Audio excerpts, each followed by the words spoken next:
За, улсын хурлын тухай хууль дээр байгаа энэ залт юуг илэрхийлж байгаа вэ гэхээр дэдтороо байгуулах хоёр зам байна.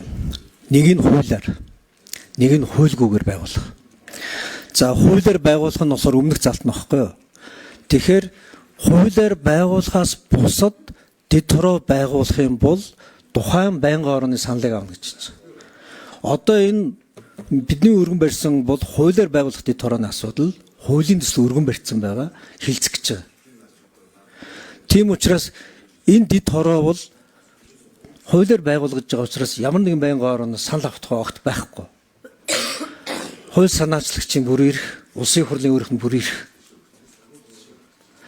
Ямар нэгэн байнгын хороо өөрийнхөө эрхлэх асуудлын хүрээнд хуулигүйгээр дэд хороо байгуулж болно.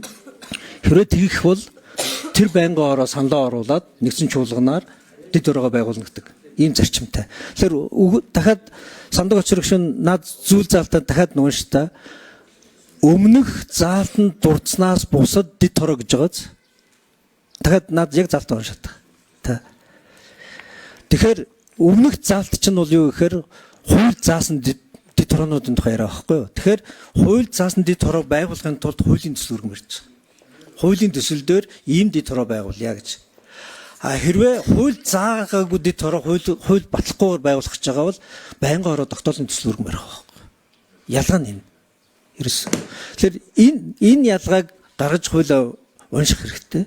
Та дахиад над заалтаа уншаад. Яг гэвэл энэ хоёр өмнө нь бас яг энэ заалтыг ашиглаад хойшлуулсан.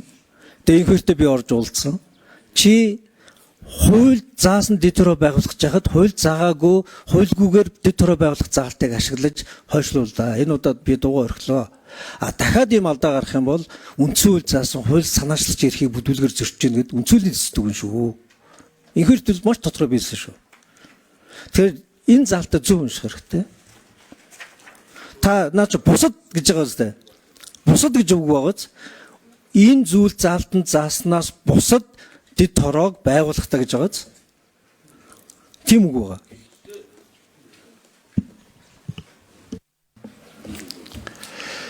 За би надаа уншаад өгсөний чинь би уншаад өгчихөө.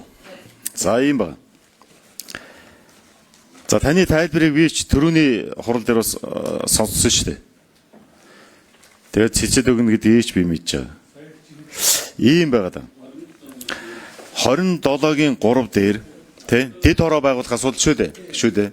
Дэд хороо байгуулах асуудал. 27-гийн 3 дээр улсын хурал байнгын хорооны бүрэлдэхүүнд дараах дэд хороог байгуулнаа.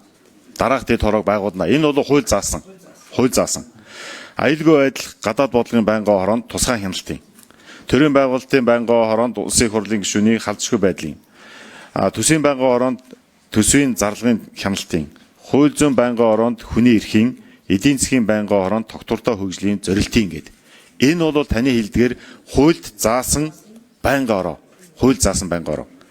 Үүнээс гадна 27-гийнхаа 4 дээр энэ хуулийн 27-гийн 3 дээр зааснаас бусад гэж байгаа. Өөрөөр хэлбэл саяны 5 дэд хорооноос бусад дэд хороо байгуулах, татан буулгах, тэдгээрийн дагнан хариуцах асуудлыг харьяалах байнгын хорооны саналыг үндэслэн нэгдсэн хурдлагаар шийдвэрлэнэ гэж. Энээс гаднахыг тийм үү? Энэ 5-аас гаднахыг. Тэр 5 дээр чинь нэвчүүл дахиад юу болох вэ? Энэ 6 байнгын хорооноос бусад байнгын хороо. Хууль заасан дэд хороог байгуулахын тулд хууль өргөн барьж л байгуулна. Тэр эрхийн дагуу улсын хурлын гишүүн өргөн барьж байгаа байхгүй. Хуулиар дэд хороо байгуулахгүй гэх юм бол байнгын хороо асуудал шийднэ. Одоо жишээ нь дахиад бид хамтаараа улсын хурлын тухай хууль өргөн бариад юу хийж гэнэ вэ гэхээр байнгын хороог цөөлөөд дэд хороо байгуулах гэж. Дахиад хууль өргөн барьж байгаа байхгүй. Тэгээд энэ хууль хилцэгдэнгууд юу батлагдах вэ гэхээр хууль заасан дэд хороонууд маань 6 биш 5 биш 8 болно. Байнгын хорон цөөрөд. Тэгэхээр энэ чинь юу болох вэ гэхээр хууль санаачлагчийн бүрийн эрх, улсын хурлын бүрийн эрхийг нэг байнгын хорон булааж өгч ерөөс болохгүй шүү дээ. Тэгэхээр хуулгүйгээр байгуулагддаг дэд хороо, хуулиар байгуулагддаг дэд хороо гэж улсын хурлын хууль дээр зааж өгсөн байна. Хуулиар байгуулагддаг дэд хороогоо нэмэх гэж байгаа бол хуулиа өргөн барь.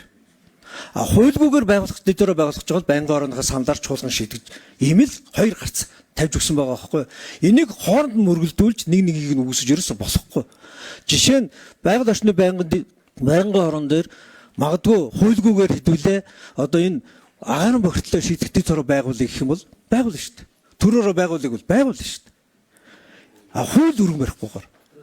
Тэгэхээр хууль өргөн барьж байгаа асуудал дээр байж байгаараа гээд хуйлгүйгээр байгуулах дэд хорооны залд ашиглангуудаа улсын хурлын гишүүний бүрээр хязгаарлаж болохгүй. Улсын хурлын бүрээр хязгаарлаж болохгүй. Энэ үнцүүлийн зөрчил болох байхгүй юу? Тийм учраас бид тэгс сануулж хэлээд байгаа. Одоо бид өргөн барьсан хуулийн дээр чинь дэд хороо нэмэгдэж байгаа шүү дээ.